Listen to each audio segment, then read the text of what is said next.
agradecer a todos quienes organizan la Cátedra Libre de Aborto ya desde el año pasado, que nos dan esta oportunidad de poder conversar y poner en crisis temas que son absolutamente necesarios y que lamentablemente no se dan en forma habitual en todos los espacios académicos, ¿sí? Nuestra Facultad de Medicina es uno de los espacios donde este tema no se da, no se pone en crisis, ¿sí? Lo que me toca a mí, primero, yo como lo que me toca a mí dentro de esta charla que vamos a tener entre todos es hacer un rápido recorrido histórico médico-legal desde mis pequeños conocimientos y después ver un poco en la trinchera cómo se fue desarrollando y cómo lo podemos ir aplicando. Y por sobre todas las cosas, la idea de este encuentro en particular de este año es poder encadenar el tema que a posteriori desarrollaremos en las preguntas con ustedes, en el intercambio con ustedes, sobre la situación de niñas no madres. ¿De acuerdo? ¿Qué implica el embarazo en la infancia? ¿Cuál es el daño que produce el embarazo en la infancia? Y, no me voy a adelantar, pero porque es inadmisible. No existe posibilidad de admisión porque es un abuso sexual con acceso carnal lo que genera ese embarazo. No hay un consentimiento. Porque estamos hablando de luces. ¿Podemos apagar algunas luces o nos vamos a quedar sin electricidad? Bueno, no vamos a apagar. Bien. Lo primero que tenemos que entender es qué es un aborto. A ver, la idea es la siguiente. Tengamos los argumentos como para después discutir, para poder poner en crisis. Si no tenemos los argumentos, si no tenemos las distintas bases, después si quieren hablamos de quienes opinan que con los abortos se endulza la Coca-Cola o se hacen las plantas. Si quieren después hablamos de eso, pero ahora tratemos de hablar de lo que existe realmente en nuestro país sobre la jurisprudencia y los aspectos médico-legales. Puede fallar eso, se puede apagar todo. Cuando hablamos de aborto desde el punto de vista médico-legal en conjunto, estamos hablando de la muerte del producto de la concepción en cualquier momento del embarazo. Aborto significa no nacer y aborire es el verbo que significa nacer antes de tiempo. Hay cosas en las que voy a ir rápido para darle espacio a mis compañeros. Desde el punto de vista gineco-obstétrico, cuando hablamos de aborto estamos hablando de la expulsión. Si estamos hablando de expulsión, tiene que estar alojada en algún lugar, ¿sí? En este caso es el vientre materno, desde el punto de vista médico-legal. La expulsión de un feto embrión que tenga menos de 500 gramos o una edad gestacional aproximada entre 20 a 22, 24 semanas. ¿Por qué utilizamos estas referencias? Porque en el momento en el cual se establece el código de 1921, escrito claramente por varones, porque las mujeres ni votábamos, se establece que ese es el momento en el cual desde el punto de vista gineco-obstétrico podemos hablar de aborto. Ahora, desde el punto de vista estrictamente jurídico, hablamos de aborto cuando se produce, yo no soy abogada, soy médica, no se olviden, cuando se produce la interrupción del embarazo en cualquier momento del mismo. Pero se suma otro componente, que es la muerte del producto de la concepción ligada con íntima relación de causa-efecto a la interrupción provocada. ¿Sí? La diferencia es esta, es el provocada, es decir, hay una tercera persona que es la que vendría a provocar esta interrupción del embarazo antes de llegar a su término fisiológico. Entonces, hay aspectos médicos y aspectos jurídicos que debemos tener en cuenta. Y para quienes no tuvieron conmigo todo acto médico implica una decisión médico-legal. Entonces, no estamos exentes del marco legal en el cual nos desarrollamos como equipo de salud en general, no solo médicos, como equipo de salud en general. Tenemos que conocer cuál es nuestro marco legal. Y si conociéramos nuestro marco legal, ya desde 1921 tendríamos que haber dejado de discutir si hacemos o no hacemos aborto. Pero bueno, como hay influencias externas, ya vamos a hablar de casos particulares, medios para producir un aborto. Desde el punto de vista médico hay distintas formas de producir abortos. Hay algunas que son más que nada históricas, pero se las voy a mencionar.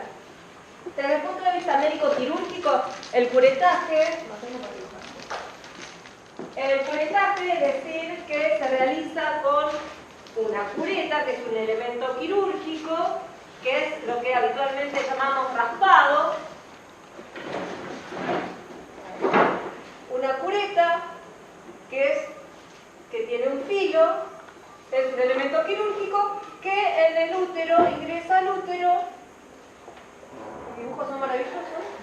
Ingresa al útero y produce el raspado, ¿sí? El legrado uterino, y en ese legrado uterino el producto de la concepción cae y es expulsado. Otro es la aspiración al vacío. Tanto el curetaje como la aspiración al vacío son las que sugiere desde el punto de vista invasivo la OMS. Luego la dilatación y la evacuación y la laparotomía. La laparotomía es una cirugía, es una incisión en el cuerpo de una mujer o de una persona gestante. No solo de una mujer, de una persona gestante.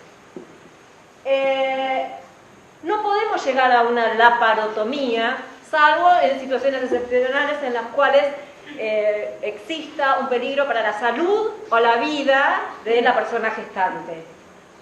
Si nosotros esperamos a que una niña de 8 años, 9 años, 10 años, llegue a una laparotomía, a una cesárea, es claramente una responsabilidad profesional médica, mal llamada mala praxis, pero para entendernos entre todos, es mala praxis, porque esa cuerpa no está preparada para alojar un embarazo, ¿de acuerdo? Entonces hay que terminarlo antes de llegar a una cesárea.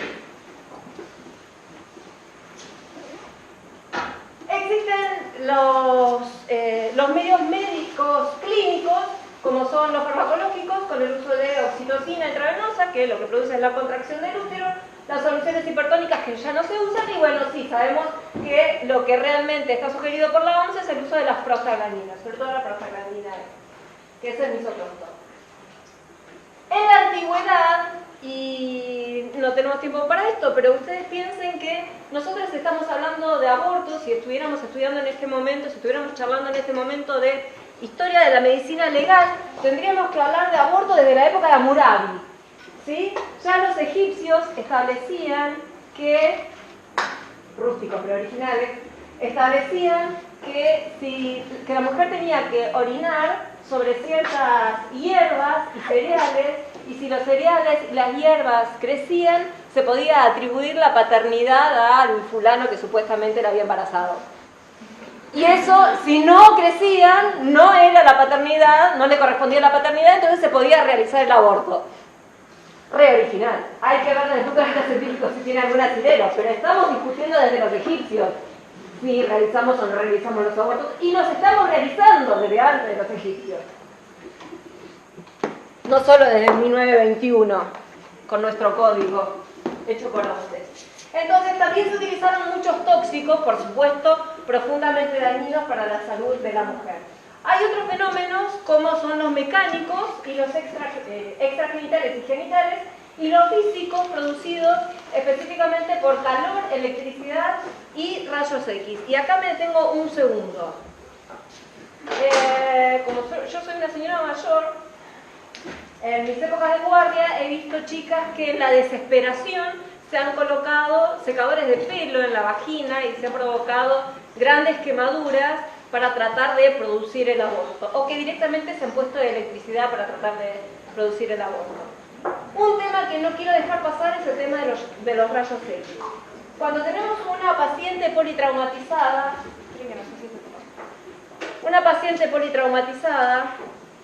que ingresa embarazada, me corro un segundo del aborto, que ingresa embarazada y tengo que hacer el ABC para evaluarla, tengo que hacer la radiología. El examen radiológico se lo hago igual, esto ya se lo digo como cirujana. El examen radiológico se lo hago igual, porque si no se va a morir la mujer y se va a morir el producto de la concepción. la cantidad de RAGs que va a haber sobre el útero es mínima y no va a producir ningún efecto sobre el embrión y o el feto. Y lo que sí va a producir la muerte del embrión y o el feto y la madre es un sangrado masivo si hay una fractura a nivel pélvica o de la cara.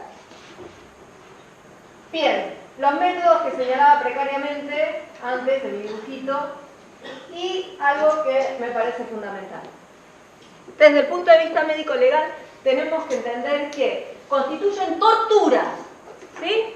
Torturas o malos tratos en entornos de atención de derechos reproductivos, que no es lo mismo que derechos sexuales, de derechos reproductivos, algunos puntos que vemos en forma habitual en cualquier hospital o en cualquier salita, pónganle el nombre que quieran, que es la denegación del acceso a los servicios de salud autorizados, ¿sí?, para realizar el aborto, en casos de realización del aborto o en caso de necesidad de realizar un aborto.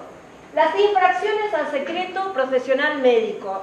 Lamentablemente en nuestra cátedra de medicina legal, en esta facultad de medicina, se insiste, se trata de enseñar que uno tiene que denunciar a la mujer que viene con un aborto en curso o que se realizó un aborto, lo cual es gravísimo por donde uno lo lea. Primero, porque marca la hipocresía que hay, lo que hace es criminalizar la pobreza, porque marca la hipocresía que existe entre si yo soy pobre y tengo que recurrir al hospital público y pasé por esta facultad, entonces me van a denunciar porque me realicé un aborto. Si yo soy rica y voy a una clínica privada, nadie va a denunciar nada. ¿Sí? Entonces ya hay un cuadro de absoluta hipocresía donde se criminaliza la pobreza. Pero además hay una cuestión no solo desde el punto de vista humano y social, sino desde el punto de vista legal. Digo, es una cátedra de medicina legal en la cual están tratando de que se denuncie a una mujer, es decir, que se denuncie un delito cometiendo otro delito. Eso es imposible, no es imposible, pasa. Pero eso lo tienen que saber, tienen que entender que si yo violo el secreto profesional, estoy cometiendo un delito. Entonces llega una mujer que se realizó un aborto, a mí me parezca bien, a mí me parezca mal, y les voy a decir lo mismo que les dije el año pasado. Si ustedes estudian cualquier profesión o tienen cualquier actividad relacionada con la salud, lo que están tratando de hacer es de ayudar a la gente. Si ustedes quieren juzgar a la gente, se equivocaron de facultades, chiques. Váyanse a la facultad de Derecho y traten de ser jueces. Porque en este tipo de especialidades lo que hacemos es ayudar a la gente. ¿Ok? Bien. Nos guste o no nos guste. Más allá de eso, tenemos que tener en cuenta que, entonces, no podemos denunciar porque estamos cometiendo un delito. Y que desde el punto de vista internacional se considera también la preservación de la confidencialidad, que también está relacionada íntimamente con el secreto profesional y con lo que es la ley, ¿voy muy rápido? No. La ley 26.529 de derechos del paciente y consentimiento informado, se protege la confidencialidad, se protege el secreto profesional y cualquier infracción al mismo es otra vez cometer un delito, es ir en contra de la ley. Otras cuestiones que se ven habitualmente es tratar de hacer confesar a la mujer que se realizó un aborto. ¿Y cómo te lo hiciste? ¿Y por qué se lo hiciste? ¿Y cuándo te lo hiciste? Y el problema de la percha es mía, vos no me das un servicio de salud, entonces yo hice lo que pude, no tengo por qué decirte nada. ¿Por qué remarco todo esto? Porque, como ven al final, el relator especial sobre torturas y tratos y otros tratos y penas crueles, inhumanos o degradantes de la ONU estableció que todas estas prácticas que son habituales en nuestro país son asimilables a tortura.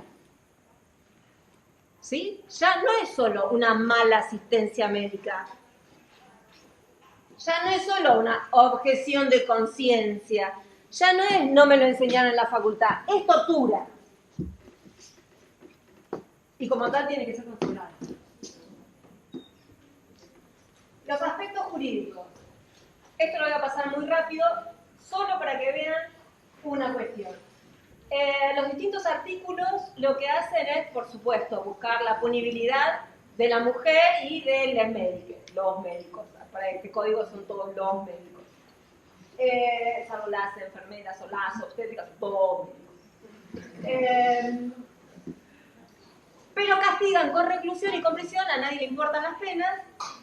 Bueno, en este caso sí nos van a importar las penas. Ustedes fíjense este detalle, que le dan aproximadamente 3 a 10 años a quien realizara un aborto, ¿sí? Profesional que realizara un aborto, con, sin consentimiento, sube, baja, si se muere, sube la condena. ¿Estamos hasta ahí? Bien. Ahora, fíjense, este es maravilloso, este artículo es divino. Será reprimido con prisión de 6 meses a 2 años, que es una porquería, totalmente escarcelable, el que con violencia causara un aborto sin haber tenido el propósito de causarlo, si el estado del embarazo de la paciente fuera notorio o le constara. Es decir, si yo médico realizo, según este artículo, ahí, aislado, ¿no? Fuera de nuestra realidad. Pero según este artículo me van a dar 10 años porque yo médico realicé un aborto. Ahora, si yo veo a una mujer embarazada y la reviento a golpes y le provoco un aborto, me dan 6 meses. ¡Es buenísimo! ¡Es genial! Es legalizar la violencia de género. Bueno, nuestro código tiene esas cosas de copadas. Y por supuesto perseguimos a la mujer, porque la perseguimos desde el patriarcado, desde la medicina hegemónica, no vamos a dejar de hacerlo desde el Código Penal de 1925. Los abortos pueden ser punibles cuando son culposos, preterintencionales y dolosos. Culposo no hay intención, preterintencional tengo la intención de causar un daño. Yo le pego a la compañera que está embarazada. Ay, yo te quería pegar porque en realidad no me gusta el anillo que tenés puesto, pero yo no quería que te cayeras, que te murieras. Entonces yo quería causarle un daño, pero no tanto daño. Eso es preterintencional. En el caso del aborto yo quería producirle un daño, pero bueno, el aborto vino de casualidad. O doloso con la intención de producirlo. Y los no punibles, y acá la cosa se pone más divertida, son los espontáneos o patológicos, los accidentales y los jurídicos. Y acá en 1921, los señores juristas ya establecían que el aborto no es punible, no estoy hablando de legal, estoy hablando de no punible, por eso la lucha de que dejemos de hablar de la punibilidad sí o no y que esto sea legal y fin. Era no punible en qué casos? En los casos en los que existiera riesgo para la vida o la salud de la mujer embarazada, siempre y cuando no hubiera otra forma de evitar que este riesgo existiera. Entonces se podía provocar el aborto.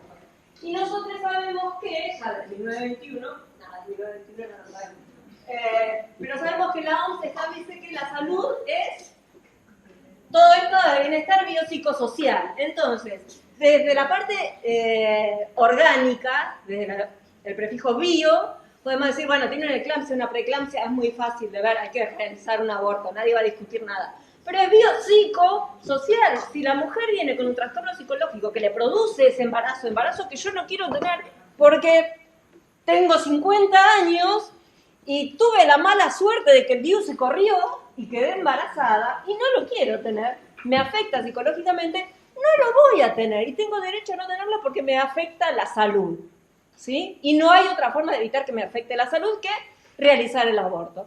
Y desde el punto de vista social, si viene una paciente y le dice, mire, doctor, doctora, doctores,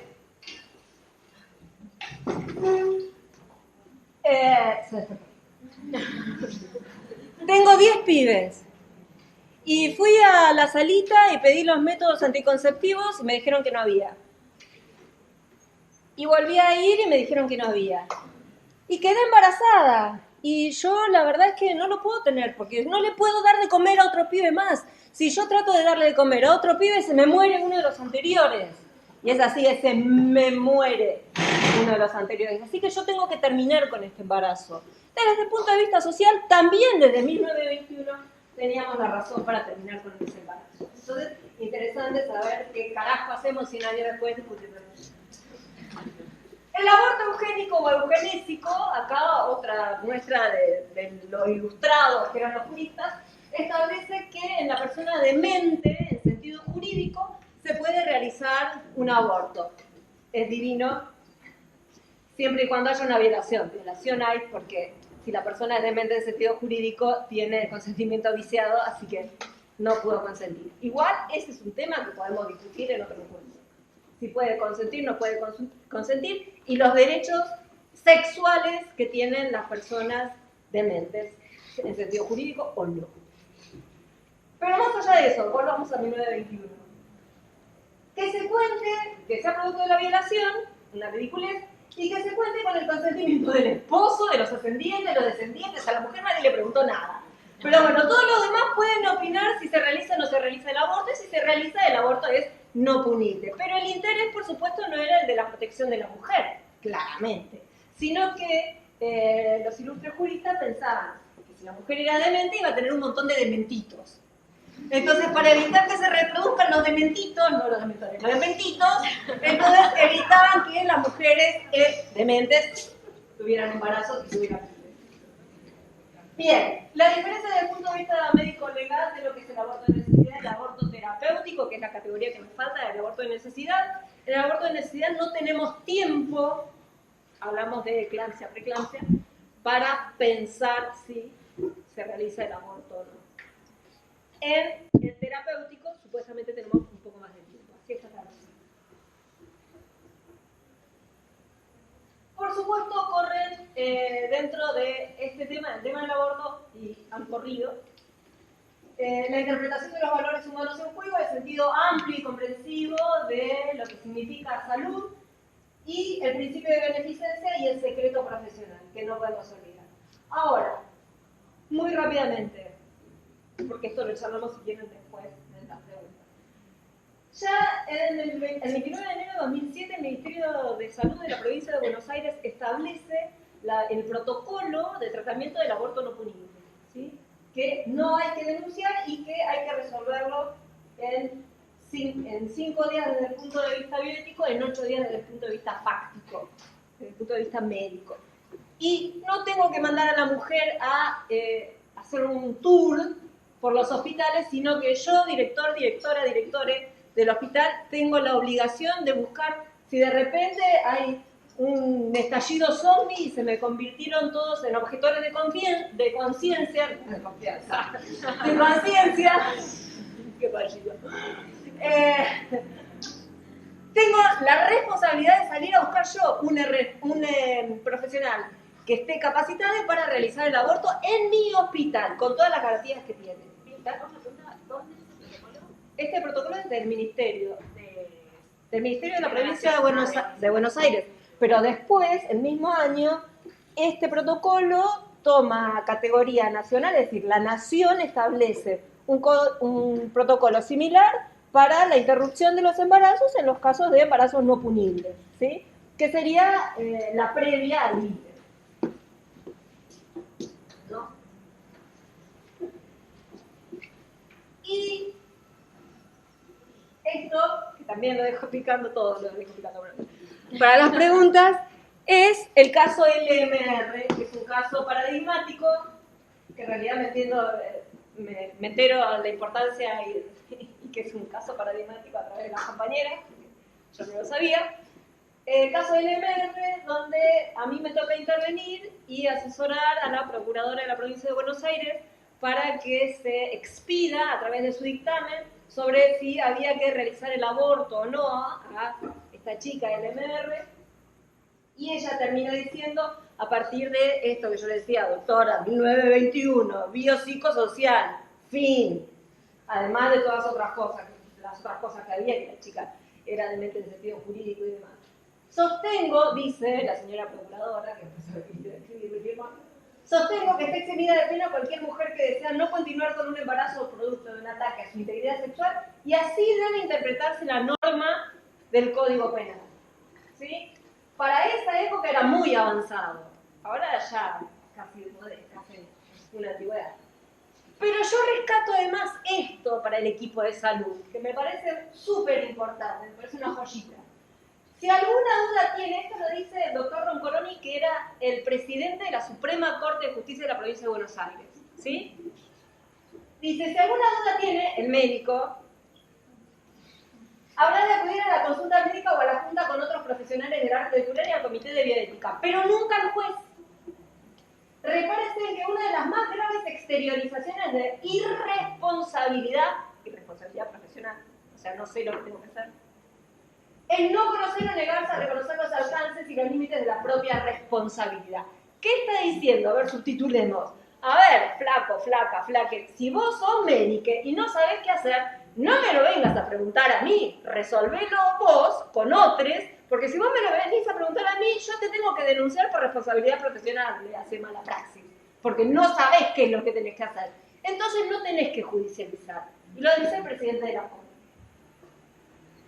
Bien, después de esto viene el caso FAL, y del caso FAL no voy a hablar porque van a hablar de compañeros, pero viene a resolver maravillosamente, después del MR, la situación de en qué casos ya dejemos ¿no? de discutir, que son cuando el embarazo representa un peligro para la vida de la mujer, o sea, seguimos hablando de 1921, el embarazo proviene de una violación, definimos que no tiene que ser demente para ser violada y para poder acceder a la interrupción del embarazo.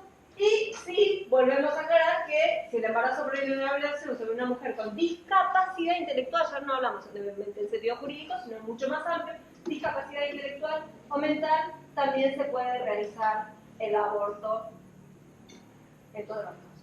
El ejercicio de la opción de la IVE en dichas circunstancias se encuadra en los derechos de autonomía personal. Esto en toda la ley 26.529 y cualquier tratado de bioética básico. Autonomía personal, privacidad, salud, vida, educación, información. Asimismo, los principios de no discriminación y de igualdad. Abuso sexual en la infancia. Ya no hablamos de abuso sexual infantil, sino que estamos en una cuestión semántica, pero bueno, hablamos de abuso sexual en la infancia, ¿sí? Cuando una niña es víctima, en este caso una niña, es víctima de abuso sexual, tenemos que tener en cuenta que claramente es una persona vulnerable que inicialmente no sabe lo que le está pasando, no entiende lo que le está pasando, porque la persona encargada de su cuidado, esa persona que además esta criatura quiere, está metiéndose en su cama y está metiéndole, como le decía yo a las chicas hoy en el repaso de medicina legal, le está metiendo eso que tienen los varones adelante, en la cola de adelante y en la cola de atrás. Y lo dicen así como pueden.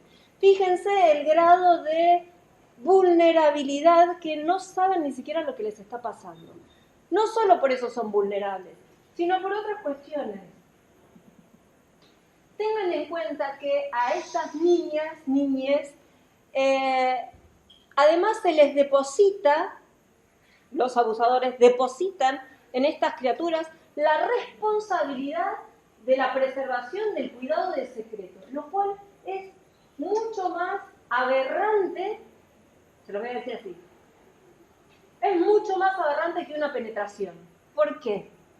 Porque físicamente yo podría curarme, pero psicológicamente yo no voy a curarme, se me hacen mierda la psiquis contra el piso, diciéndome que me quieren, pero mientras me están violando, me están metiendo el pene por la vagina y por la cola, me están diciendo que no diga nada cuando yo veo que al resto, cuando llego a la primaria y veo que al resto de mis compañeros no les pasa lo mismo, no se le mete el abuelito, el tío, el primo, el hermano en la cama y le mete el pito en la vagina.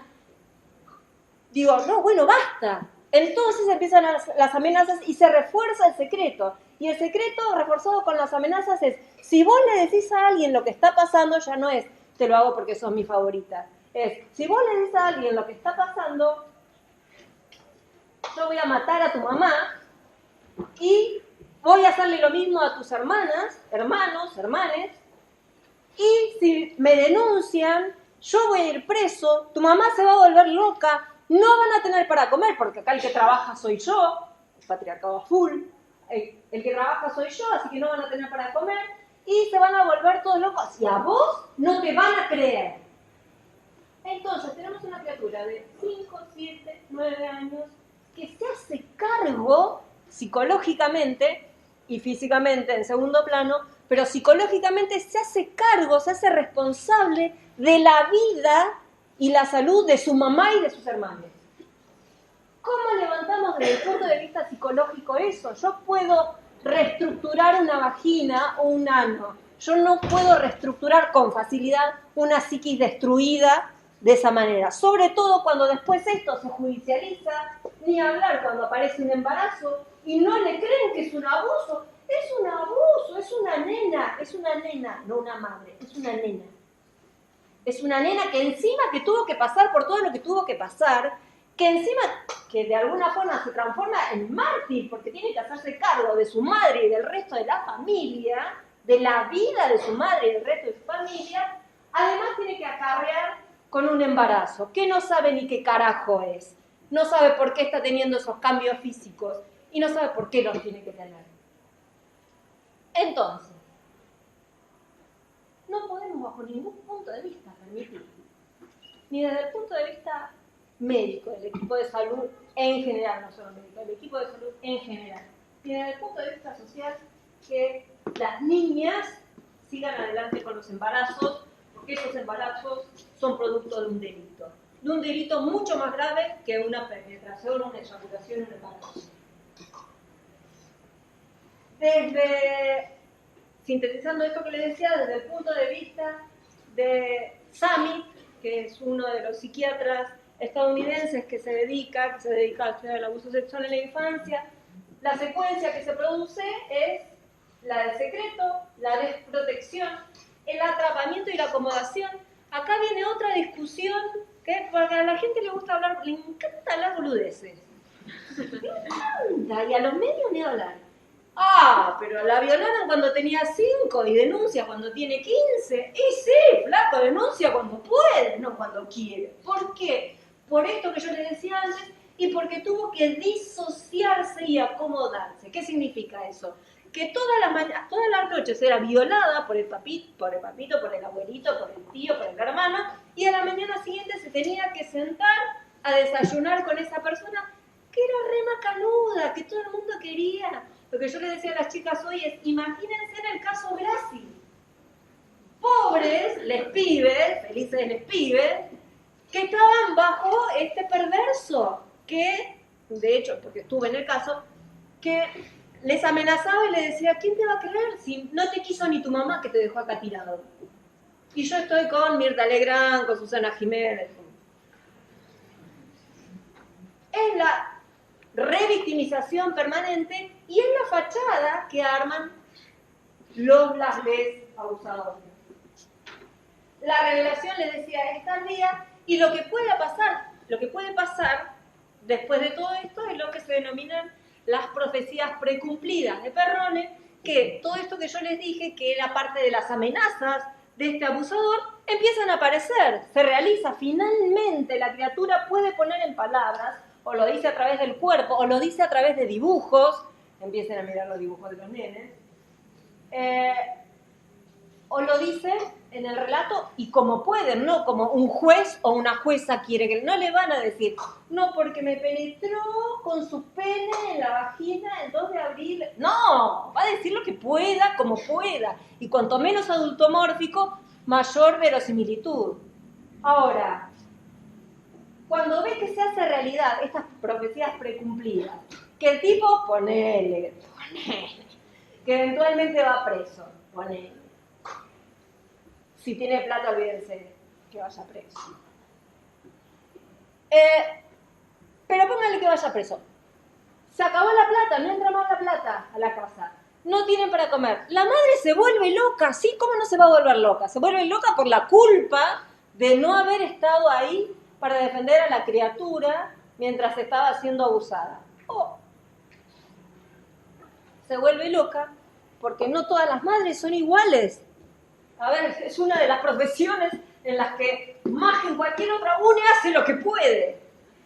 Y si la madre es parte de un círculo de violencia extremo desde que nació, no va a ver el abuso como algo grave, lo va a ver como algo natural.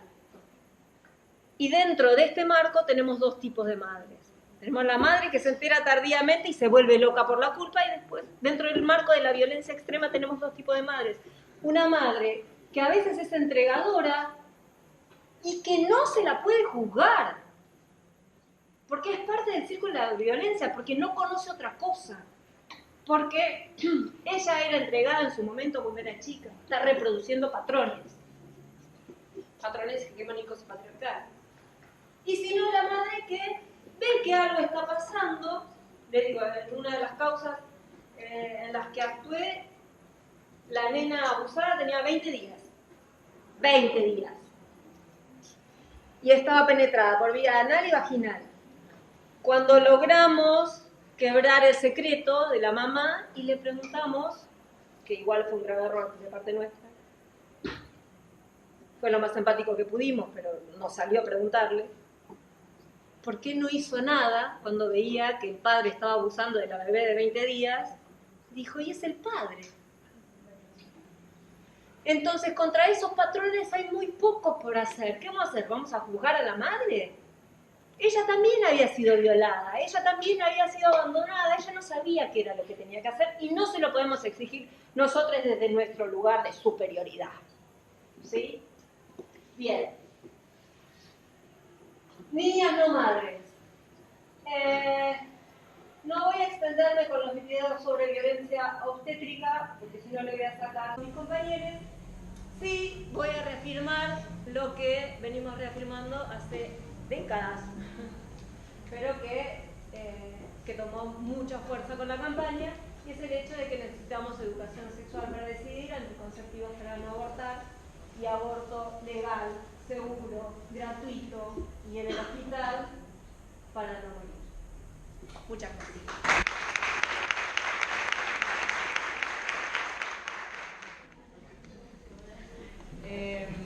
Yo soy Lucía, soy parte del colectivo de abogadas y abogados populares de La Ciega. Soy abogada. Nosotros participamos en esta cátedra el año pasado por primera vez. No sé, esto quería preguntar primero si alguno de quienes están acá ya estuvieron el año pasado. ¿O quiénes? Un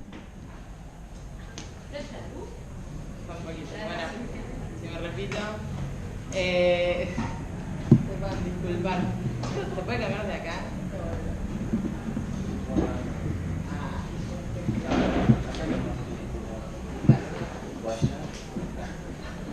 Ah, claro, porque acá no hay nada. Bueno, no sé cómo sea. Sí, estoy acá.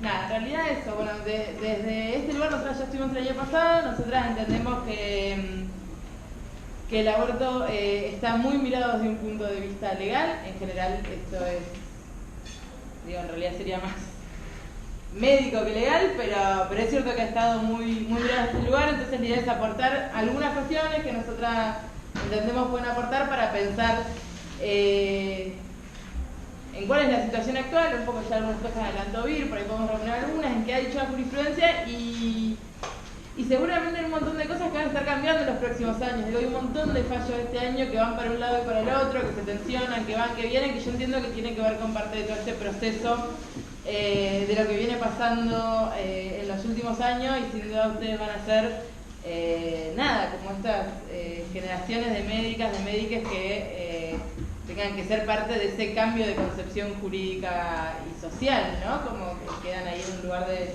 responsabilidad. Yo creo que hemos ganado muchísimas cosas del año pasado, entre ellas esta cátedra o estas cátedras, hay un montón a lo largo del país, y la verdad que podamos estar discutiendo estas cosas en la universidad. En derecho, cada tanto hacemos algo, pero bueno, cae una charla, no, entiendo que a veces se dan en seminarios más esporádicos, pero la verdad es que para mí es central que quienes tenemos profesiones que nos vemos interpeladas por estas cuestiones podamos al menos formarnos para que no sea esto de que estamos hablando de si endulza o no endulza la Coca-Cola de los fetos. Bueno, hay algunas cuestiones más generales, pero que charlamos por ahí. Me voy a tomar el tiempo, así no que charlamos la otra vez, que por ahí estaba bueno. Lo cierto es que dentro de los derechos humanos tenemos derechos sexuales y reproductivos. Se conocían, algunas autoras hablan de derechos no reproductivos, precisamente porque los derechos reproductivos en tanto tal dejan por fuera un montón de deseos, intereses, subjetividades, y son parte de esto, de los derechos humanos, ¿no? Que deberíamos conocer, y que particularmente quienes trabajan en la salud están como obligados a garantizar, en realidad, o deberían estar garantizando. son inherentes a todas las personas, como todos los derechos humanos, y tienen que ver con 3 cuestiones en general. La seguridad en el embarazo, parto y demás, en relación a ese momento. Los derechos relativos a decidir si tener o no hijes, en este punto también no reproductivos, no necesariamente tiene que ver con el embarazo en sí mismo. Y los derechos relativos al ejercicio de la libre sexualidad. Bueno, esto podemos pasarlo.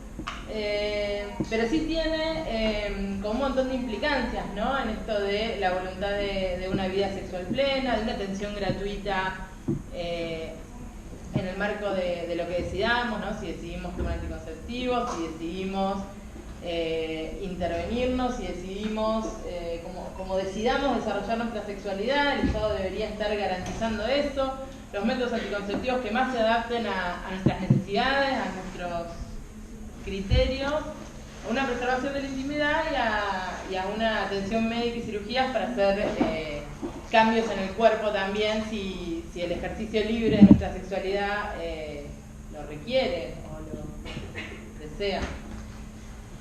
Bueno, y la reproducción médica asistida yo a veces la paso un poco por alto, pero también forma parte de este conjunto de derechos.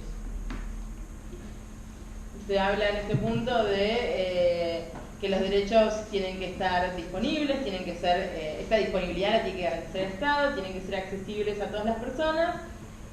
Aceptabilidad dice en realidad en relación a los a que sean respetuosos a las distintas ideas desde las cuales vamos a pedir el cumplimiento de esos derechos y de calidad, ¿no? Eso en general, como la mayoría son criterios un poco generales para pensar los derechos humanos. Bueno, están vinculados con otros derechos. Esta vinculación en general es algo que hacemos mucho los abogados y por ahí es un poco... No sé si una vez es bien por dónde va. A mí me parece que en realidad tiene que ver con que ningún ejercicio pleno de un derecho se puede garantizar por fuera del resto. Digo, no es que los derechos sexuales y reproductivos se pueden violar sin más, sin afectar todo lo otro, sino que en realidad esa violación o ese cercenamiento afecta al derecho a la vida, a la atención sanitaria, a la integridad física y psíquica, a la no discriminación, a la dignidad. Con eso tiene que ver, no es solo por una cuestión de dónde encontramos más nexo o menos, sino que en realidad esas vulneraciones van siendo complejas y van atacando un montón de derechos al plan de vida, a la intimidad, que tienen que ver con nuestro propio desarrollo, mucho antes de que una persona se muera por esto. Y ahí los instrumentos internacionales, el otro día charlábamos un poquito, hay varios que los nombran, están el Pacto de Derechos Económicos, Sociales y Culturales, la Convención de Eliminación contra todas las formas de discriminación a la mujer, la CEDAW. La CEDAW, por ejemplo, tiene rango constitucional, o sea que en realidad debería ser respetada en Argentina al mismo nivel que la Constitución, por encima de cualquier ley, incluso el Código Penal. La Convención de los Derechos de las Niñas en relación a estos casos de niñas embarazadas, y la Conferencia del Cairo de 1994, que es la primera que habla de derechos sexuales y reproductivos como derechos humanos. Aquí hay algunos probablemente ustedes conozcan muchas de estas leyes mejor que yo, o estaría bueno que así sea, que tienen un poco que ver con el marco legal que existe en Argentina hoy, ¿no?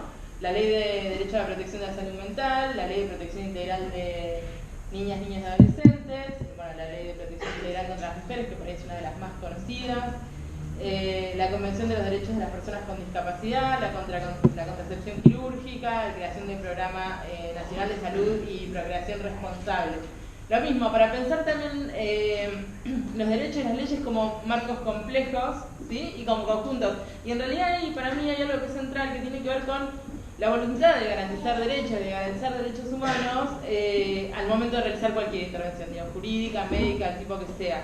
A veces las leyes tienen como mucho entrampe y vueltita y terminamos viendo como un detalle en un protocolo, ¿no? Y lo cierto es que con una concepción garantizadora de derechos humanos hay muchas menos dudas, al menos, seguramente seguimos debatiendo muchas cosas, pero hay muchísimas menos dudas de las que parecería haber en un principio, que estamos discutiendo más con formalismo o con una voluntad de trabar todo el tiempo que con la voluntad de avanzar. Estas son algunas de las leyes más recientes en este sentido. Y acá yo quería decir dos cosas antes de avanzar con esto. El aborto es legal en muchísimos lugares del mundo. En general es legal en los lugares más ricos. Digo, en general, acá yo creo que lo sacamos, pero teníamos un mapita. En todo el norte del mundo el aborto es legal y tiene que ver también con cuáles son nuestros roles asignados socialmente, ¿sí? Cuál es nuestra tarea en el mundo y cuál es la de los países que se encargan de, no sé, producir avances científicos. Y desde ese punto también es interesante que estando el aborto legalizado, como decía Vira, en nuestro país desde el 21, aparecen cada vez más trabas a eso en lugar de que se están dando. Sí hay como una profunda idea de cuál es el rol, como esta obligación de gestar, que yo creo que a veces se subestima este fuerte carácter político y social de ese lugar, ¿no? Como, de hecho lo vamos viendo, en Latinoamérica ahora avanza como todo un proceso de voluntad de legalización y tenemos todavía muchos países en los que ni siquiera es legal realizarse un aborto en casos de violaciones, ¿no? Se me ocurre Ecuador ahora, Chile cambió hace muy poquito y alguna cosa más. En Latinoamérica los países en que es legal el aborto, más allá de cómo se garantice, es en Uruguay y en Cuba desde hace muchísimos años. En Cuba y entiendo que además se garantiza muy bien. Acá estas dos causales de las que hablaba Bill, yo no las voy a reiterar, supongo que las conocen, la causal de violación y la causal salud. Hay algunos casos, estos de aborto no punible, cuando hay peligro para la vida de la mujer, peligro para la salud de la mujer, en realidad habla siempre de mujer, no de persona gestante. Yo supongo que no a saber qué pasa si llega. En algún momento decía Marcione que ningún aborto en una persona gestante era punible, que no se defina mujer, habría que probarlo en un tribunal. Pero bueno, en ese momento, en 1921, hace 100 años, lo cierto es que eran causales bastante avanzadas. Todavía, estoy diciendo esto, hay países en Latinoamérica que no tienen aborto con causales. En ese momento parecía bastante avanzada. En general hay dos modos de regular el aborto en el mundo. Uno tiene que ver con un periodo de tiempo, digo 14 semanas, 20, 16, se discute por periodo de tiempo, y el otro tiene que ver con causales.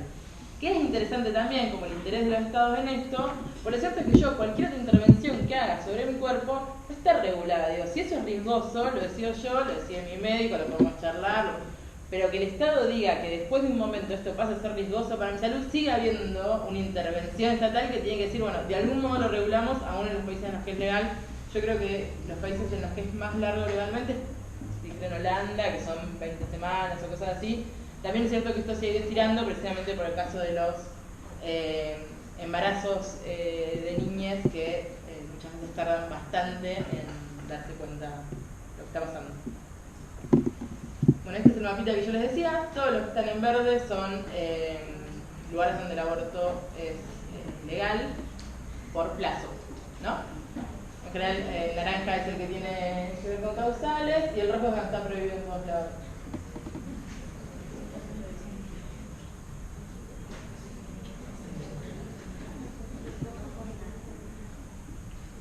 Bueno, y ahí para nosotros en general hablábamos de tres momentos. Yo no sé si no habría que hablar de uno cuarto a nivel jurídico, que tiene que ver con ahora. Un primer momento que es la sanción del Código Penal, que es la primera regulación respecto de estas cuestiones que decía Viroy, de cuáles son los embarazos que son legales o que son no punibles en verdad. Los embarazos. Digo embarazo y aborto muy cruzado, esto en posta yo no hablo entre la mente. Pero digo embarazo y aborto terrible. Bueno, los embarazos legales, los abortos no punibles, que son algunos casos, en esos casos además el Estado estaría obligado a garantizarlos, digo, no es solo que no son punibles, sino que además una poder ir al hospital y resolver esa situación sin mayores inconvenientes. Después la elaboración de los primeros protocolos, que es de 2007, que tiene que ver precisamente con esto, digo, yo estoy diciendo, si en el Código Penal del 21 esto es no punible, ¿cuál es el inconveniente? O sea, después, ¿de dónde vienen las trabas? Y de hecho hay muchísimas. Y de hecho es interesante porque también va cambiando a través de los años esas trabas, y no es que siempre han ido decreciendo, sino que cada tanto vuelven a aparecer trabas nuevas. Y esta sentencia de la Corte, que es FAL, que también nombraban hoy, que tiene que ver con especialmente la causal violación, pero que yo entiendo que también da como algunas líneas relacionadas a decir, bueno, paremos de judicializar esto, no podemos estar discutiendo 3 años después si esto es un aborto no punible o no, porque se nos va de plazo, se tiene que resolver mucho antes.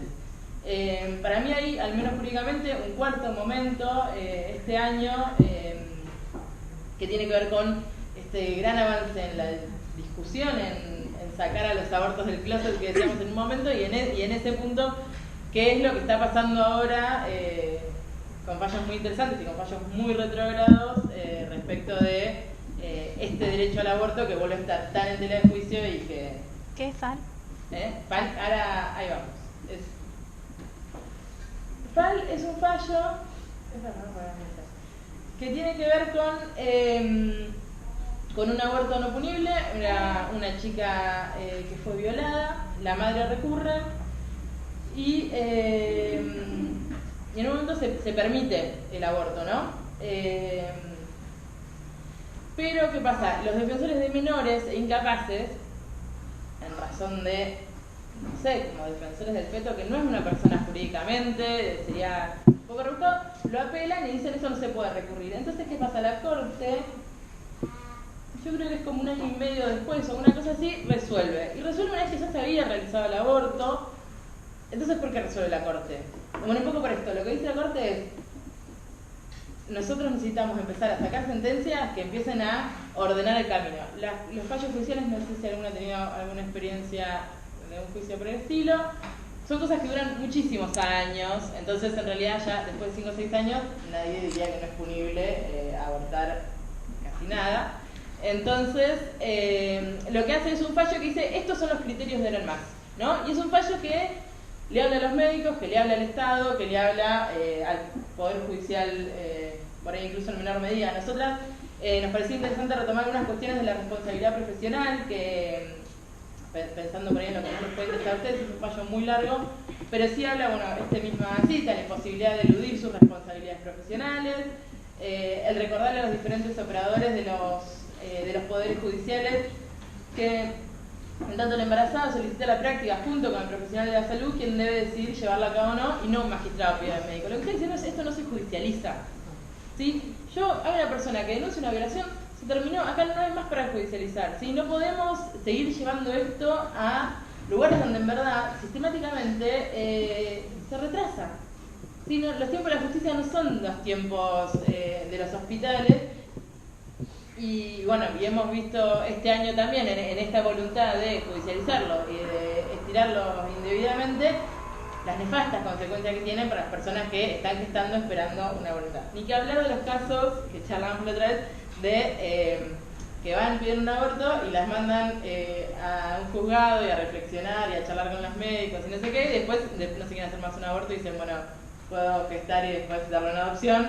Eso es como cambio de conciencia de estiramiento que es bastante nefasto. Eso también la insistencia disuasoria que hay todo el tiempo, además de, no solo lo estiramos, sino que es bueno, pero un montón de adultos diciendo que no te conviene esa decisión.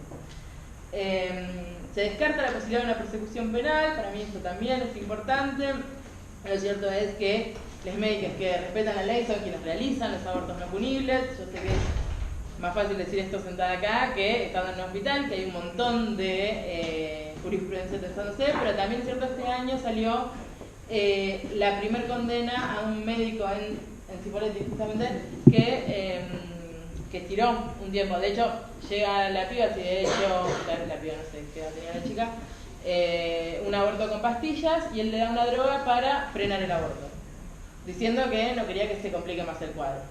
A ese tipo lo condenan a un delito muy menor, ni que hablar de estos que hablaba, que es incumplimiento de deberes de funcionario público. Digo, eso tiene una condena que sea hasta 2 años, no es encarcelable y demás, pero sí es interesante en esto de ir cambiando de lado de quién está en el lado de la legalidad en cuestión de abortos, ¿no? Como que de algún modo esto de que de verdad sigamos pensando que estamos transgrediendo la ley cuando hacemos algo totalmente regulado, empieza a ser puesto, al menos parcialmente, en tela de juicio.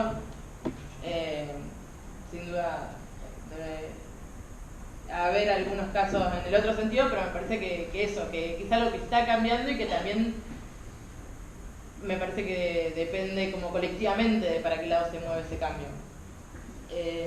Bueno, después habla de eliminar requisitos que no estén médicamente indicados y articular mecanismos que permitan resolver sin dilaciones y sin consecuencia para la salud de la solicitante los eventuales desacuerdos que pudieran existir entre el profesional interviniente y la paciente respecto a la procedencia de la práctica médica requerida. Lo mismo, ¿sí? No podemos frenar el aborto, no podemos judicializarlo, no podemos dar más vueltas, esto hay que garantizarlo. Habla solamente, yo ya lo dije, de causal violación. Pero se está retomando respecto de otros casos, ¿no? Hoy, bueno, lo puedo decir después, pero hay un fallo en Bariloche este año, también ahora de esta nueva discusión que aparece post-congreso, de un tipo que dice, bueno, yo presento un amparo diciendo esta persona está embarazada, es posible que sea ¿cómo decimos? Producto de la concepción, me encanta. Que esto sea un producto de la concepción propia, mía. Entonces yo quiero que no puedo abortar. Y si después cuando nazca yo le voy a hacer un ADN y si es mío lo voy a criar. Y ahí es interesante porque sin mediar ningún tipo de denuncia de violación, digo, la persona que está requiriendo el aborto no está planteando haber sido violada, la jueza dice, entre otras cosas, bueno, dice, no tenés ninguna legitimidad, digo, no hay una persona, es un feto, eso no podés ir por los derechos de esa persona, no te puedes meter en los derechos personales de alguien que está avanzando. Habla incluso de violencia de género, que es interesante porque dice, sigue siendo violencia de género que esta persona venga a inmiscuirse en una decisión de la persona que decide abortar, pero además dice, esto no se judicializa y ya lo dijo Fal, ¿no? Entonces, en un caso donde no hay violación, se vuelve a retomar esto que es un fallo hecho para los casos que siguen, más que para ese caso que efectivamente ya se había resuelto, y dice, bueno, a partir de esto no hay posibilidades de judicializar la cuestión, nosotros no tenemos nada que discutir, que el aborto siga su curso sin más. Lo mismo, no son todos los casos, pero también empiezan a aparecer muchas de estas discusiones que quienes intentamos hacer algo de feminismo jurídico, de activismo desde ahí, también estamos como dando esa pelea en paralelo. Y después, antes de terminar, dos o tres cositas sobre objeción de conciencia, que en realidad también, por lo menos el año pasado charlábamos, que era algo que muchas veces nos preocupaba. La objeción de conciencia es interesante porque baja muchísimo, digo, no sé si se acuerdan del año pasado, pero esto de los listados de objetores de conciencia que iban juntando firmas, y era este hospital ayer y de golpe, como parecía que en toda una provincia una no podía hacerse un aborto porque no había nadie que no fuera objetor de conciencia. Es un derecho reconocido mucho más pequeño, de una clase mucho más limitado que esta idea de como militancia antiaborto colectiva, ¿no? Es el derecho a no ser obligado a realizar acciones que contrarían convicciones éticas o religiosas muy profundas. Entonces, en realidad, en principio sería algo muy personal, ¿no? Como yo no tendría por qué salir a hacer política con esto, formar grupos, digo, yo puedo decir, bueno, para mí esto yo no lo realizo, ni que hablar también que no lo realizo en el hospital, no lo puedo realizar en una clínica, ¿sí? No es una cuestión de, bueno, yo tengo objeción de conciencia donde cobro un poco menos o donde tengo que hacer algunas cosas. O sea, esta es tu convicción, esta es tu convicción. Incluso hay autores que dicen, bueno, ¿en qué otras cosas vos fundamentás tu convicción religiosa, ¿no? Vos que estás en la iglesia, bueno, como a ver cuál es esa convicción religiosa que después acá parece como tan vulnerada y que en el resto de tu vida no tiene mayor relevancia. La Argentina no está reconocida en la Constitución, pero en general se lo lee en relación al artículo 14, que es la libertad de conciencia y de culto. Es un derecho personal, pero tiene varias limitaciones, y ahí también me parece que necesitamos empezar a avanzar, sobre todo en esos espacios como tan cerrados de objeciones de conciencia institucionales, que en principio iría en contra de, bueno, si una institución no tiene conciencia, iría en contra de la definición misma. la cuestión religiosa vulnerada en todo caso no puede ser nunca institucional, pero ese derecho, aún en el caso más claro, ¿no? Donde sí hay una persona que se siente muy vulnerable para hacer esto, nunca puede ir en detrimento de los derechos de otras personas. ¿Sí? Como que yo puedo retirarme yo, realizar unas cosas, de hecho yo me acuerdo que en su momento lo usaban muchos abogados en relación a no defender determinados casos, y bueno, esto vulnera mis principios y demás, pero eso tiene que estar garantizado. Yo no puedo decir, bueno, esta persona que se queda ahí sin defensa, ni así sea, en genocidio yo sé que se usaba bastante. No puede imponerse nunca frente al derecho a la salud, a la vida y a la autonomía. Entonces, nunca, existe como derecho de las personas, de los médicos en particular, pero nunca puede ser un derecho que vaya por encima de derechos centrales para la Constitución y para el Estado incluso, no es una cuestión como de ni siquiera feminista, es una cuestión de Estado republicano burgués, sin más. Bueno, así se habla de esto, objeción de conciencia en el campo de la salud sexual y reproductiva. La objeción de conciencia presenta, dice, notas características que deben ser precisadas y cumplidas cabalmente. Entonces, debe tratarse algunas de las cosas que charlábamos recién, de convicciones morales o éticas profundas, de una excepción individual, interpuesta de manera directa, debe comprender a los distintos sectores donde se desarrolla actividad profesional, tiene que tener un carácter pasivo, y esto del carácter pasivo es importante, porque yo no puedo salir a hacer política con mi objeción de conciencia, yo no puedo salir a decir, acá no hay que hacer más aborto, eso va en contra de las leyes, me da un poco de vergüenza decirlo hasta.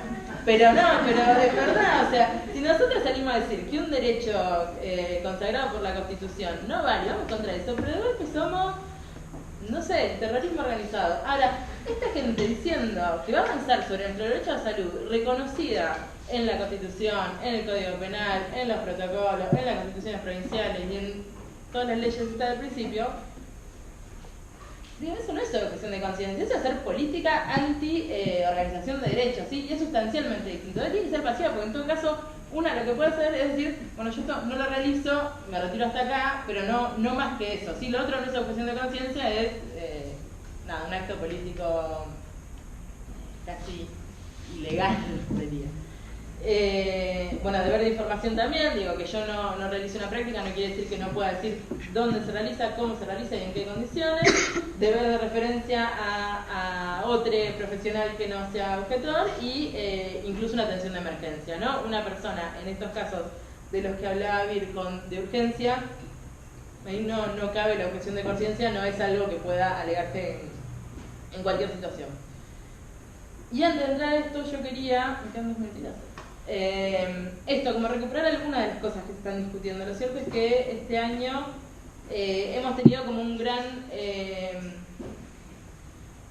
movimiento de todo lo que ha sido el derecho al aborto, incluso algunos que los conocemos menos. Digo, el año pasado hablábamos, yo no quería recuperar porque hablábamos de esto de derechos sexuales y reproductivos y es un pedazo, pero no sé si se acuerdan del caso de Belén, que es una chica que estaba presa. Ella no estuvo presa por aborto, ¿no? Ella estuvo presa por homicidio agravado por el vínculo, ¿no? Como que le asignan un feto sin...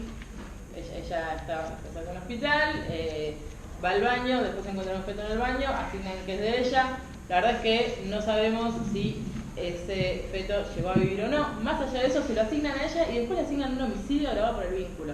Ese delito, que es... era el más grave del Código Penal. Yo creo que ahora el secuestro extorsivo es un poquito más grave, pero por ahí. Pero es uno de los delitos más graves del Código Penal, es con lo que sí. Y se acuerdan, la semana pasada también salió un caso de una señora que se murió, con el mismo delito, ¿no? Como esta voluntad de penalizar muy por encima de lo que proponía incluso el Código Penal. Digo, el Código Penal dice que determinados abortos son punibles, sí, un montón, pero no en esos términos. No para toda la vida, no para que vayas presa. Digo, esos delitos son una mala praxis jurídica por lo menos y muchas veces ahí como muy cercana los jueces y los médicos en esas cosas.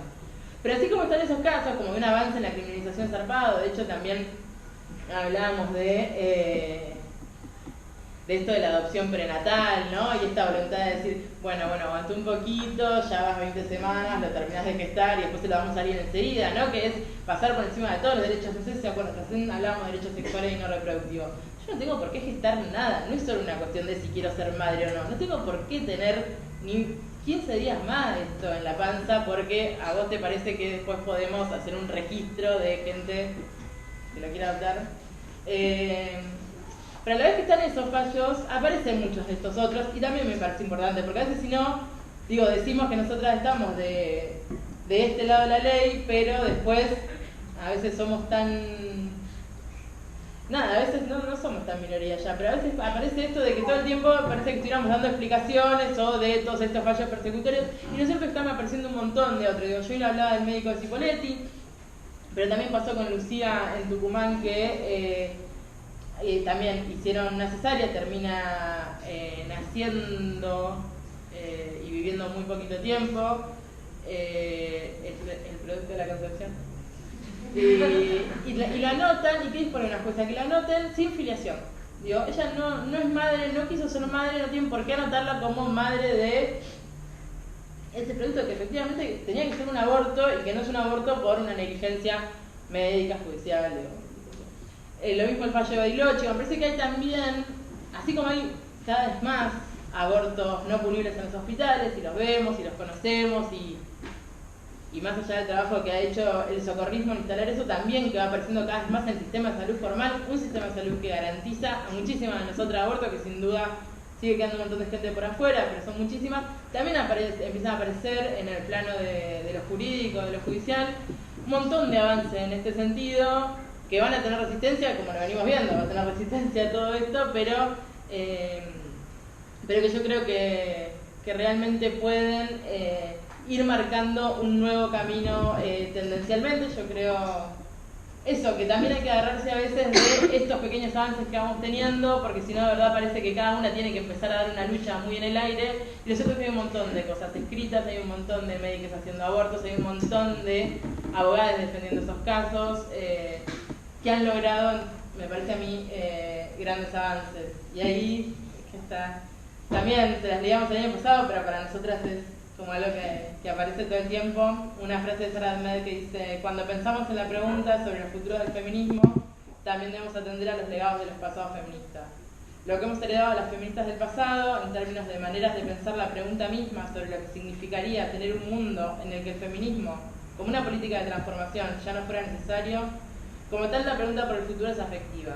Es una pregunta esperanzada sobre lo que podríamos todavía llegar a ser, así como el temor por aquello en lo que podríamos convertirnos. Nosotras creemos que el año pasado se avanzó un montón, creemos que estamos dejando una situación un poco mejor para quienes se reciben de ahora en más, y seguramente de acá a 10, 15 años tengamos o vamos por un feminismo que sea cada vez más innecesario como política de transformación. Muchas gracias.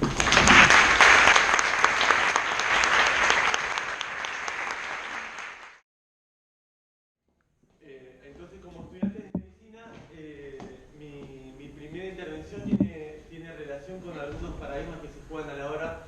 Yo lo que voy a intentar hacer es pensar, como decía la primera, pensar los abortos no punibles por riesgos para la salud con una perspectiva de que, si bien tenemos todo, voy a hacer una pequeña introducción, si bien tenemos todo esto de abortos no punibles por causales, terminó siendo a lo largo de la historia una cuestión de obstaculización al derecho por una suerte de interpretación restrictiva del marco legal y normativo, y una cuestión de objeción de conciencia y un montón de cuestiones que se pusieron todas a jugar para agarrar y decir, en realidad acá no se tienen que hacer abortos para nadie, y eso más o menos pasaba así, salvo excepciones muy groseras.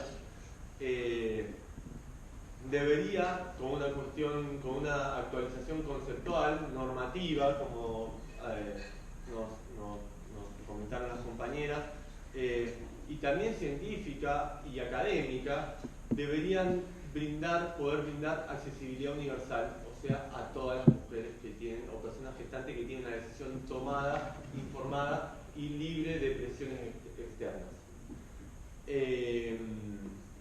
Eso no se dio de esa manera, entonces se viene presentando hace muchos años el proyecto de ley de interrupción voluntaria del embarazo, sacando a las personas de que tenemos que decidir si es legal o no es legal la interrupción del embarazo, sino más en la decisión de quien está acarreando ese embarazo, y por ahí si llega a salir legitimaría mucho más y permitiría un avance mucho más importante en términos de acceso al derecho.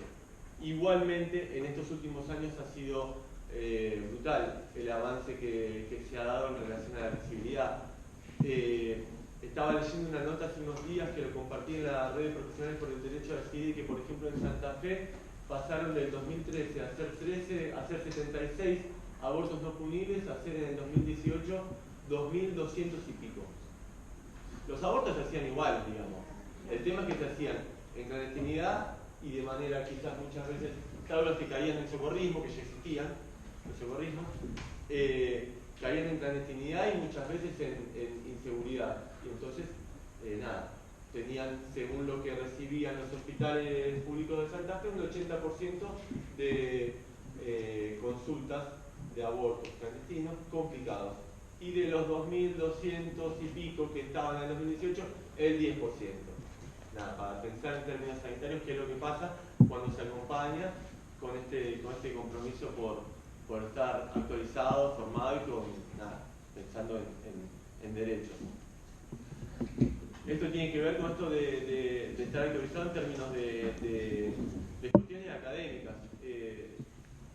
Yo recuerdo cuando estaba en la facu, charlar sobre salud era como una cuestión así media repetitiva de pasar por las cátedras que están en el subsuelo de la facultad. Ahora hay una metida en otro edificio, pero las cátedras de salud y medicina comunitaria, de salud pública, y no me acuerdo ahora qué otra más vinculada al eje antropológico de la carrera, tenían ese lugar arquitectónico, ya pensando de ese lado. Nos enseñaron varias cuestiones, nos nombraron y nos hicieron repetir como loros la definición de la OMS, pero básicamente a actuar y pensar desde un paradigma biologicista.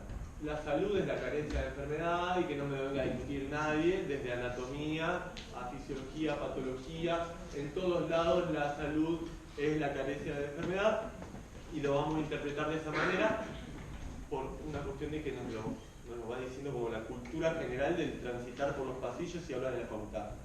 Sin embargo, nos van a decir de que es el completo estado bio o el completo estado biopsicosocial que plantea la OMS,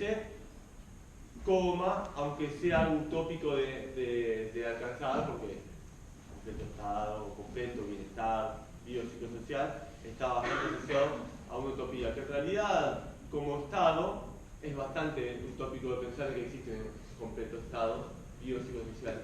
Y de hecho es bastante difícil de pensar al proceso de salud de enfermedad como un estado, porque es un proceso. Entonces, y el tema de lo biopsicosocial viene de la mano de pensar en determinantes, que venía como a mejorar la idea de factores de riesgo, pero interpretarse básicamente de la misma forma. Formar parte de grupos sociales, etarios, de géneros o lo que sea, que por condición de eso tenés más propensión o riesgo de padecer X problema de salud. Como situación, como factor de riesgo, algo estanco que no se modifica, los determinantes. Yo voy a proponer esto, que para mí esto no es algo que se esté discutiendo, por lo menos no me llegó a mí en la facultad, me llegó después de participar en congresos de medicina general y empezar a profundizar un poco de cómo se puede pensar la salud en términos más más profundos y no el mero hecho de esto estos dos paradigmas. El de la salud colectiva plantea de que el proceso de salud de enfermedad es un proceso determinado dinámicamente.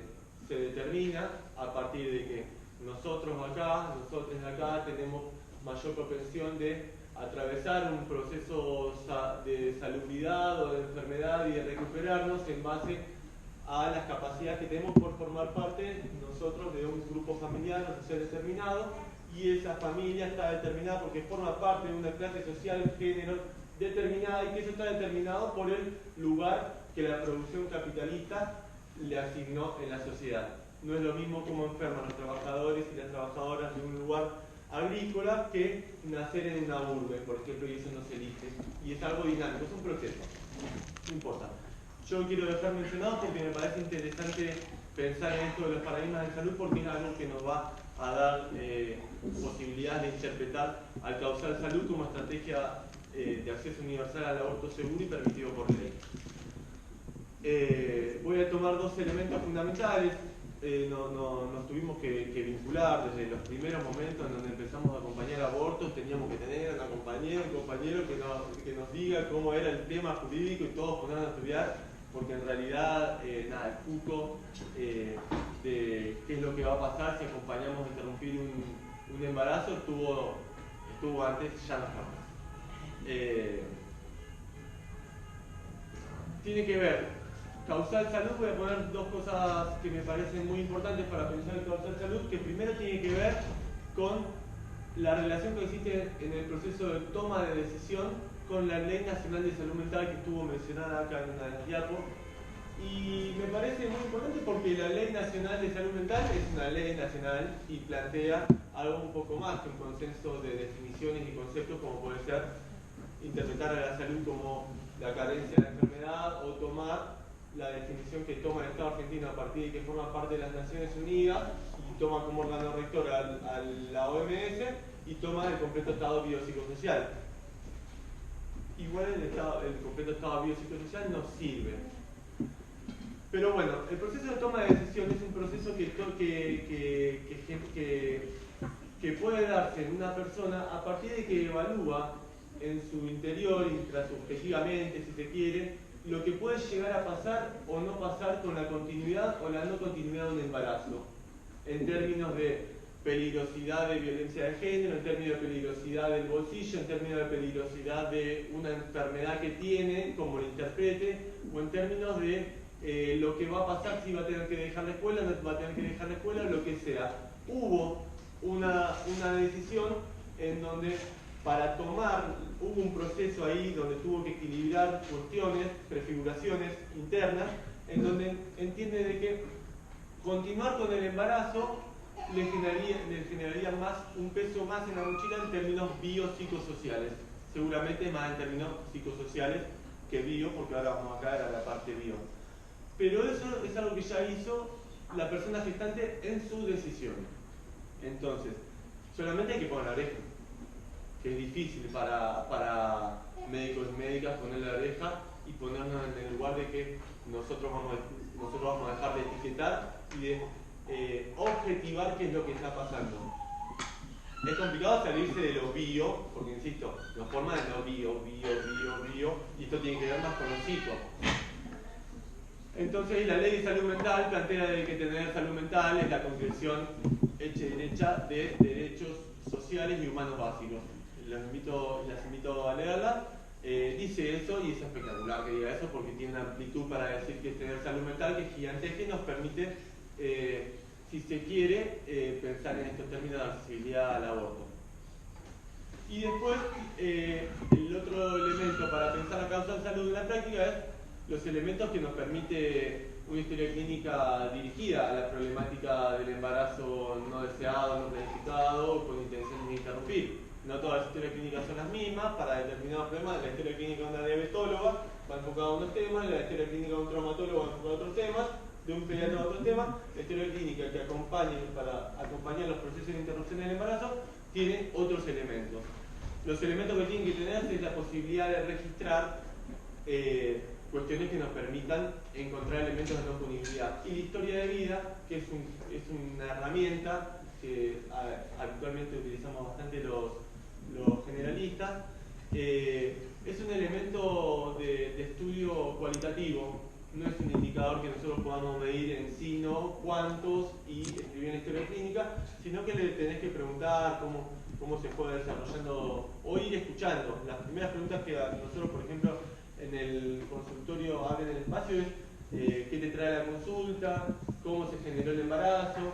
Son preguntas abiertas y vas escribiendo y vas preguntando cómo es su familia, cómo vive, toda una historia de vida que intentamos relatar lo más cualitativamente posible porque en realidad ahí está el proceso de decisión. no está, sí decidió con conciencia clara, informada y libre de expresiones.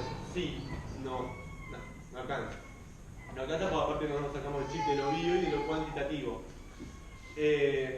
Entonces la historia de vida es muy importante a la hora de analizar, de escuchar y de ponerle eso, el peso de la subjetividad, de la decisión y del testimonio, que básicamente es el relato de la realidad que está viendo esa persona, sin poder saliéndonos nosotros del lugar de objetivadores u objetivadoras de lo que está pasando. Estaba en un estudio de investigación que presentamos en el Congreso de Medicina General el año pasado, para que se den cuenta de cuáles son, de que podamos reflexionar de cuáles son, las preguntas son estas habitualmente: ¿cómo llega el embarazo? ¿Cómo te sentís o cómo te sentiste cuando te enteraste del embarazo? Y cuáles son los elementos que se ponen en juego para decidir interrumpir. Antes le dijimos que cuando cruzó la puerta, porque estamos confiados y confiadas, mi compañera y yo atiendo a la par como una psicóloga hace 4 años, estamos confiados de que si pesquisamos, de que la decisión está libre de presiones, informada y firme, sin ambivalencia, sin estar para satisfacer la necesidad o el deseo de otra persona, si no están esos elementos, la persona que cruzó la puerta y solicitó la interrupción del embarazo ya tiene una interrupción del embarazo legal. Lo único que tenemos que hacer es agarrar la historia clínica y completarla, porque lo que no está escrito no se hizo, y es básicamente tenemos responsabilidad de proceso nosotros. Después podemos charlar un montón de cosas, pero la responsabilidad profesional médica es de proceso. Si nosotros justificamos que el proceso estuvo bien, vamos a ver cómo se dan las cosas. Entonces, el primer proceso que tenemos que justificar que está bien es que nosotros entendemos de que la toma de decisión es por elementos subjetivos reales, testimoniales de la persona. Y los narramos. Y voy a poner la primera. ¿Cómo llega este embarazo a tu vida? Relata una paciente. Estos es de todos los días. Agarré 2 al tontón. Están otras. No me cuidé por estar ahí. ¿Qué pasó cuando te enteraste?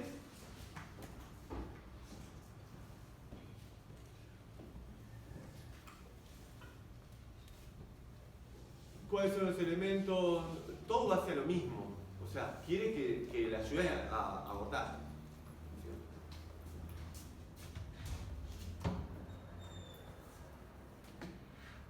Bien. La historia de vida es una herramienta cualitativa, permite indagar desde la percepción de la persona, la subjetividad, en relación a los principales acontecimientos de su vida desde el nacimiento. El genograma, no sé si conocen, es también una herramienta que utilizamos mucho los generalistas. Nos permite identificar la estructura familiar, a la par que está hablando la mujer, vamos haciendo redondelitos y cuadraditos y rayitas para escribir los vínculos familiares.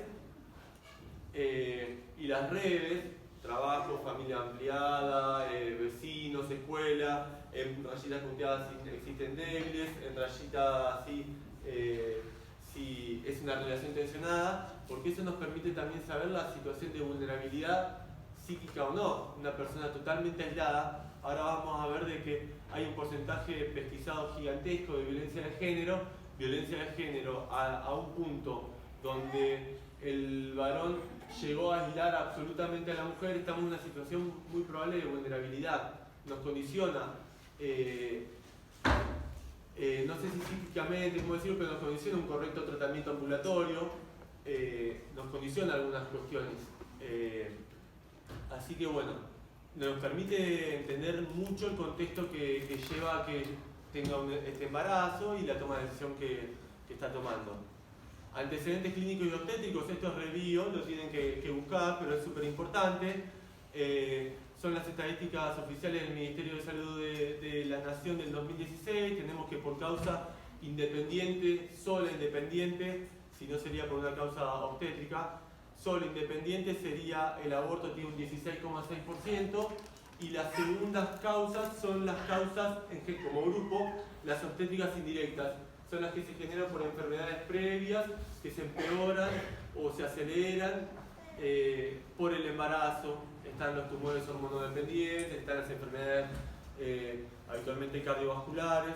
Las menciono estas particularmente como importantes porque reflexionar de que el 27% de la tasa de mortalidad materna tiene relación con esto y no la atendemos habitualmente con esta seriedad y gravedad, hace de que descuidemos de la oferta, de que la persona que tiene una cardiopatía o que tiene nada, que no está grave en este momento y que no hace falta que pase por un comité de bioética, la posibilidad de que se empeore y posiblemente se muera o que quede con alguna secuela, sino que hay que ofertarle el aborto no punible en esas mismas circunstancias, porque este 27% sumado al 17% suma un 44% y algo. Entre abortos seguros y oferta de abortos seguros a personas que tienen una enfermedad pasible de empeorar y de matar a una mujer durante el embarazo, tenemos potencialmente la posibilidad de disminuir un 44% la tasa de mortalidad materna. Es un montón, es un montón. Tenemos que atender los abortos decididos por las mujeres de manera segura y tenemos que poder ofertar, porque tenemos que tener una cabeza amplia, en los casos en los que pueden llegar a morir, no cuando ya está en terapia intensiva. No tiene que pasar eso. Los tumores hormonodependientes, nada, cualquier cosa, un stent en la cabeza. El año pasado tuve un quilombo zarpado con el Hospital San Martín que no le quería resolver un aborto a una mujer que tenía un stent en la cabeza, que no tenía capacidad de atravesar un trabajo de parto, porque con el cóctel hormonal que atraviesa un trabajo de parto, tiene posibilidad de tener un derrame en la cabeza y quedar con secuelas o muerta.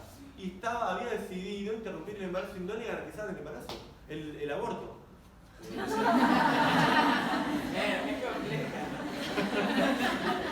Así que nada, quiero dejar mencionada que las causas obstétricas directas tienen que hacernos ruido para pensar en, por lo menos, escuchar el deseo de esa mujer en relación a atravesar riesgos o no, porque en definitiva lo que vamos a hacer también es escuchar si quiere o no interrumpir el embarazo con información, y esta información tiene que estar, no tiene que estar cuando yo fui internada y está camino a terapia intensiva. El otro punto importante es que nosotros en nuestra pesquisa de las entrevistas de todo un año, pesquisamos de que hay 6 de cada 10 están atravesando situaciones de violencia. Las situaciones de violencia que pesquisamos por indicadores tienen relación con la violencia de género definida por la ley de protección y erradicación de la violencia de género, la ley 26.485, que define ciertos tipos y ciertas modalidades de violencia. Los tipos de violencia son violencia simbólica, tienen que estar al tanto porque es muy prevalente. Violencia simbólica, violencia verbal o psíquica, violencia física, violencia patrimonial, violencia sexual. Esas son por lo menos la simbólica no la tenemos muy en cuenta porque está presente en el 100% de las mujeres. Pero 6 de cada 10 estaban atravesando por lo menos una situación de violencia. Y después nosotros sacamos una estadística más, que era 3 de cada 10 atraviesan todos los tipos de violencia. Y voy a hacer una aclaración porque esto es una definición propia de nuestro equipo.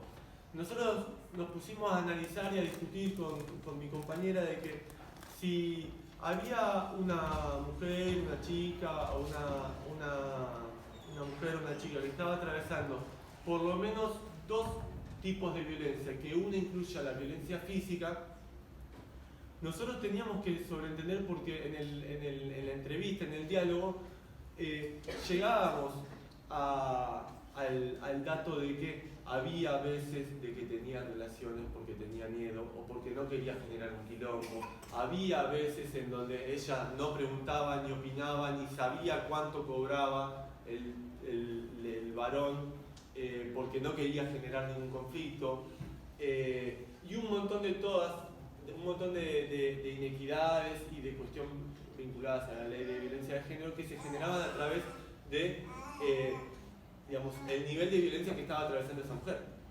O sea, cuando el nivel de violencia es tanto, las decisiones autónomas sobre casi todo en relación a su vida están vulneradas.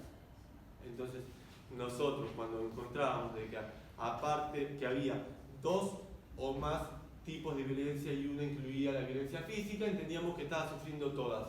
Intentábamos generar dentro del proceso o sea, interpretábamos de que existía la violencia sexual, que ya la podía identificar o no.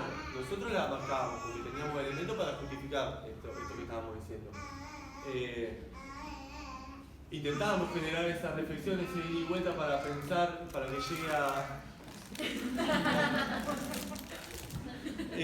que llegue a por lo menos problematizar o iniciar un proceso de problematización y de empoderamiento en relación a la situación de violencia que está atravesando. Pero bueno, las que han aceptado, hay algunas que directamente las menos. La mujer o niña o piba que llega y que te dice que interrumpir el embarazo y mi embarazo es legal porque fui abusada, son nada. Creo que en las 117 historias clínicas que tuvimos en este estudio, debe haber sido una o dos. Y el 11% firma la declaración jurada de que fue producto de delito contra la integridad sexual. Lo único que necesita una persona gestante para acceder a un aborto legal es la firma de un consentimiento, de una declaración jurada que revela de que este embarazo se desarrolló en el contexto de violencia sexual, delito contra la integridad sexual. Así que, o sea, tendrían que haber sido muchas más, pero lo cierto es que en ese proceso que muchas veces dura por ahí una entrevista, es difícil de que lleguen a este nivel de empoderamiento y posteriormente al proceso de interrupción genera un proceso de denuncia y todo lo que acarrearía el proceso de emancipación y liberación de la situación de violencia.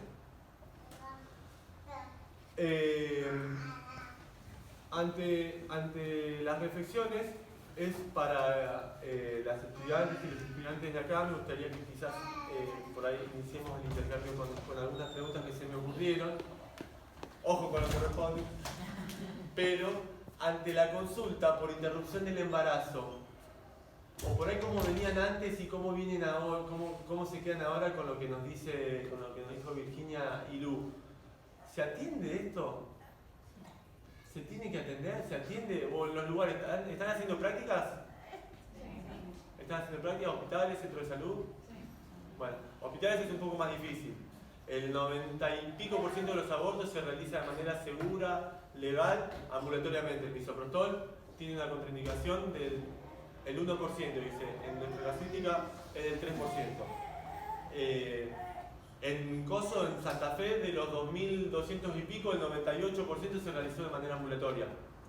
El hospital se necesita a partir de las 12 semanas para las regiones que no tienen AMEU, que es una técnica que se está usando hace poquito, es la aspiración manual endouterina, espectacular, muy rápida, muy segura. Y después todo lo demás es misoprostol. Una medicación. Sí. Con el tema del abastecimiento de misoprostol, ¿hay algún problema con eso? Porque sí, a veces salen las noticias como que no se consigue y demás. Es más del encuentro que viene. Ah, bueno. Eso no te lo voy a recordar. No, sí, compra. El municipio de La Plata no compra nada, región sanitaria que pertenece a provincia compra, súper insuficiente, lo reparte solo por hospitales, no el centro de salud. Yo trabajo en el Senado, nosotros nos compran habitualmente entre 6 y 10 tratamientos y tenemos cerca de 20 pacientes por mes. 6 y 10 tratamientos por mes nos compran y tenemos cerca de 20 por mes, así que tenemos inconvenientes con el misoprostol, pero bueno, de alguna manera se intenta sobrellevar. Esto de que se aloja, lo puse pues en términos de psicólogo, de escuchar, de empatizar y de poder abrir esa puerta para que cuente en realidad. En los lugares donde están cursando, ¿se aloja? ¿Se escucha? ¿Se atienden? ¿Han llegado a presenciar una consulta?